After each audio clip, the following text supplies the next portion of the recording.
Ak sa vám nepodarilo otehotneť prirodzene a rozhodli ste sa pre pomoc asistovanej reprodukcie, myslíte na to, že ak chcete mať čoto uhradené zdravotnou poisťovňou, tak musia byť splnené nasledovné dôvody z nariadenia vlády. A to, ste do 39 rokov veku.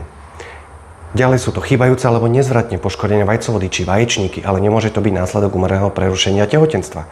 Alebo endometrióza, minimálne rok neúspešne liečená sterilita, ale v špecializovanom centre. Mužská neplodnosť, ďalej sú to imunologické a endokrinologické príčiny, alebo máte dedičné riziko, v dôsledku ktorého nemôžete mať zdravé deti. Pozor, všetko to ale musí byť potvrdené tomu adekvátnymi vyšetreniami. Ak tieto kritériá spĺňate, tak vám poisťovne z verejného zdravotného poistenia uhradia najviac 3 cykly výkonov. Ak sa liečite na Slovensku, už nepotrebujete od roku 2017 súhlas od poisťovne na výkon ani liečbu. Poisťovňa to uhradí v súlade s platnou legislatívou a od mája 2025 sú to kompletne všetky poisťovne.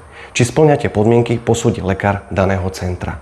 A ak sa rozhodnete pre zahraničie v členskom štáte Európskej únie, potrebujete najprv súhlas zdravotnej poisťovne, teda to musia najprv schváliť a platí to aj pre úhradu liekov.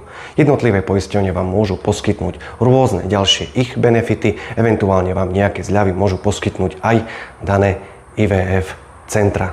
Takže takto.